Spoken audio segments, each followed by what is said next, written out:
In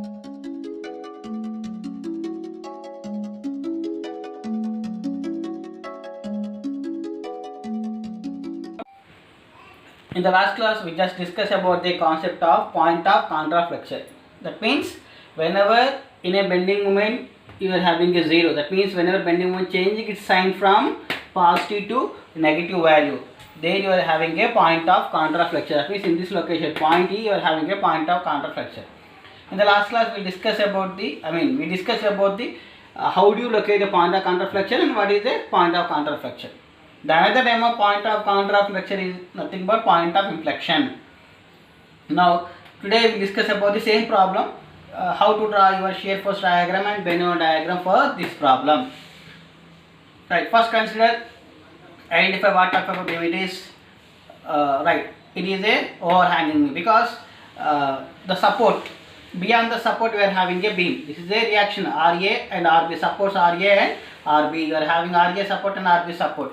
Beyond the support we are having a beam. The beam is extended from point B to point C. Then it is called as a overhanging beam. Now you are having a UDL 2 kN per meter.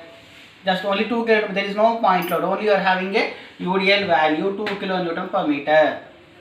Now as usual, same procedure, calculate upward force equal to downward forces, and next one is clockwise moment equal to anti-clockwise moment. So here I didn't write anything because already you know those concepts, because we solved 4 to 5 problems based on these things. So that is the reason why we didn't mention what is upward force, what is downward force, what is clockwise moment, what is anti-clockwise moment. Directly I have drawn the shear force diagram. Now calculate the values of RA and RB based on those relations. So here you get RA value is 3 and RB value as 9. Right? RA value is 3 and RB value is 9.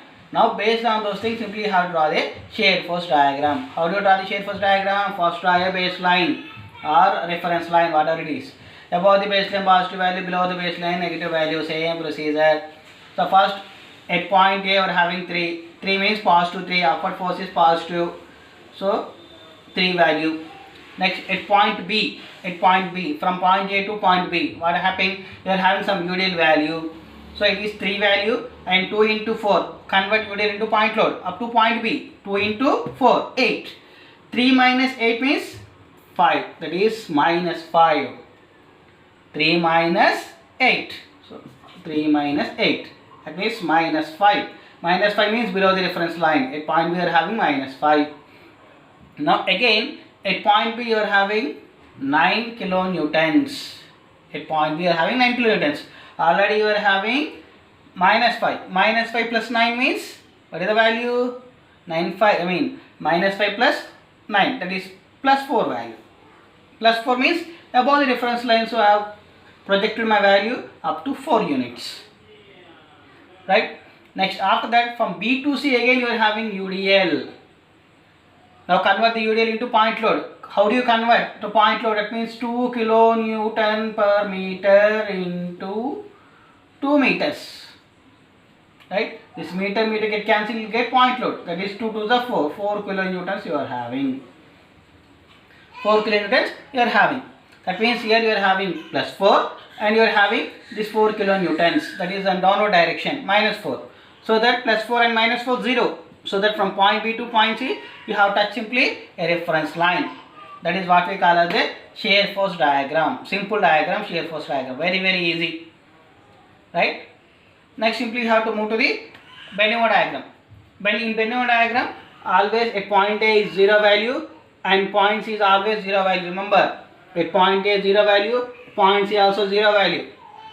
Remaining values you have to calculate. That is at point B. You are having at point B value, you have to calculate.